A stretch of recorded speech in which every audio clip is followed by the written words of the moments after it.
नमस्कार, मी doctor Ashutosh Joshi, orthopaedic आणि joint replacement surgeon म्हणून गेले 10 वर्ष अहमदनगर येथील जोशी हॉस्पिटल येथे कार्यरत आहे. आज आपण थोडक्यात हिप रिप्लेसमेंट सर्जरी अर्थात खुब्याची सांधेबदल शस्त्रक्रिया याविषयी थोडक्यात माहिती घेऊया. गेल्या 50-60 वर्षापासून हिप रिप्लेसमेंट सर्जरी वैद्यकीय क्षेत्रामध्ये वापरली जाते. एक अत्यंत यशस्वी शस्त्रक्रिया मेडिकलच्या सर्व ब्रांचेसमध्ये म्हणून याचा उल्लेख केला जातो. तर याविषयी अनेक गैरसमज आहेत. थोडक्यात आपण याविषयी आज माहिती घेऊया.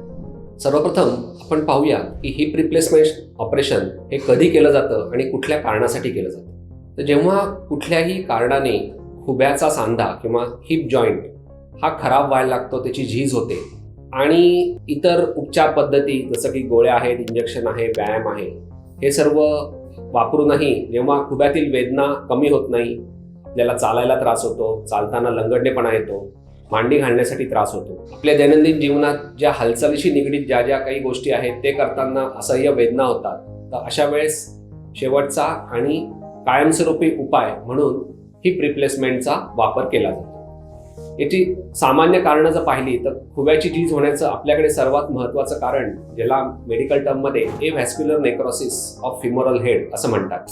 म्हणजे खुब्याचा जो बॉल आहे त्याचा जो रक्तपुरवठा तो काही कारणाने कमी झाल्यामुळे त्या खुब्याच्या बॉलची झीज व्हायला लागते.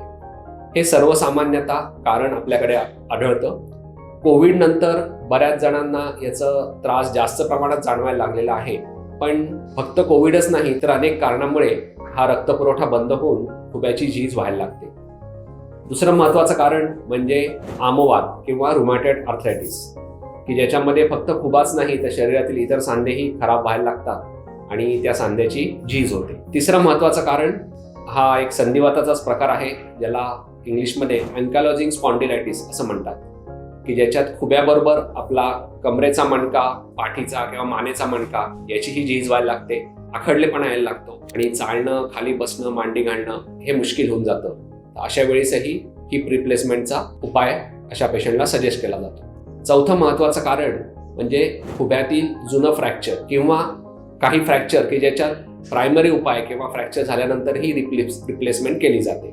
जर एखादं जुनं फ्रॅक्चर असेल की जे काही कारणाने ज्याचं ऑपरेशन झालेलं आहे, तिथं एखादा रॉड टाकलेला आहे, प्लेट टाकलेली आहे, पण हाड ठिसूळ असल्यामुळे किंवा वय जास्त असल्यामुळे किंवा इतर काही कारणामुळे ते जर ऑपरेशन फेल झालं असेल तर अशा वेळेसही हिप रिप्लेसमेंटचा सल्ला दिला जातो. वय जर कमी असेल किंवा तरुण पेशंट असेल तर हिप रिप्लेसमेंट टाळावी का किंवा ती पुढे ढकलावी का, असा एक सामान्य प्रश्न बरेच पेशंट मला विचारतात. हा प्रश्न पडणं स्वाभाविक आहे, कारण पूर्वी म्हणजे फार आधी नाही तर गेल्या एक 10-15 वर्ष आधी जेव्हा टेक्नॉलॉजीचा वापर इतका नव्हता, नवीन चांगल्या प्रकारे सांधे अवेलेबल नव्हते, तेव्हा बरेच डॉक्टरच पेशंटला ॲडवाईज करायचे की एक 55-60 तुमचं वय होऊ दे किंवा त्याच्यापेक्षा जास्त झाल्यानंतर आपण हिप रिप्लेसमेंट करूया, तोपर्यंत तुम्ही अन्य उपाय, गोळ्या, औषधं घेऊन थोडंसं दुखणं सहन करून आपण वेळ पुढे ढकलूया.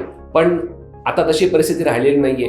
आता टेक्नॉलॉजीचा योग्य वापर किंवा वाढता वापर आणि नवीन अवेलेबल सांधे ज्याच्यात सिरॅमिक्स आहेत की जे मेटलपेक्षा किंवा धातूपेक्षाही त्याचे रिझल्ट चांगले आहेत, ते अतिशय टणक आणि कठीण असतात, ज्याची झीज कमी होते, सो ते अवेलेबल आहेत. सो या सगळ्या गोष्टीच्या परिणामामुळे आज हिप रिप्लेसमेंट शस्त्रक्रियेसाठी वयाची अट नाहीये. अगदी तरुण पेशंट 20-25व्या वर्षाच्या पेशंटला सुद्धाही हे ऑपरेशन कधी कधी करावं लागू शकतं. ते केलं जातं आणि त्याचे खूप चांगले रिझल्ट्स अवेलेबल आहेत.